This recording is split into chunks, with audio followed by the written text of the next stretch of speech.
ఇది చిన్న ఇష్యూ కాదు. నిజంగా చెప్పాలంటే హైడ్రా అనేది చిన్న ఇష్యూ అస్సలు కాదు. అసలు ఎంత పట్టుదల ఉండాలి, ఎంత ధైర్యం ఉండాలి చేయాలంటే. ఏ రాష్ట్రంలో కూడా నిజంగా చేయలేరు ఇట్లా. రాష్ట్రం బాగుండాలంటే ఇట్లాంటి వచ్చుడు తప్పదిగా.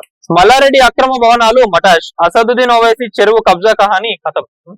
అబద్ధాలు అందంగా ఉంటాయి, నిజాలు లోతుగా ఉంటాయి. అబద్ధాలు తీయగా ఉంటాయి, నిజాలు చేదుగా ఉంటాయి. ఎందుకంటే నిజం నిప్పు లాంటిది. నిజాలు తేలేందుకు కొంత సమయం పడుతుంది, అబద్ధం నమ్మడానికి కొద్ది సమయమే తీసుకుంటుంది. ఇప్పుడు హైడ్రా విషయంలో జరిగింది కూడా అదే చెప్తున్నా. ఏంటంటే నిజాలు తేలడానికి సమయం పడుతుంది, అబద్ధం తీయ ఉంటది. కాబట్టి అప్పుడు జనాలందరూ కూడా ప్రతిపక్షాలు ఏవి చెప్పినా కూడా ఇష్టం ఉన్నట్టుగా నమ్మిండ్రు. ప్రతి ఒక్క దగ్గర మా దగ్గర గవర్నమెంట్ ఇచ్చిన పేపర్లు ఉన్నాయి, అవి ఉన్నాయి, ఇవి ఉన్నాయి అని చెప్పి మభ్య పెట్టిండ్రు. కానీ ఏమైంది లాస్ట్ కి అదంతా కూడా కబ్జా చేసింది.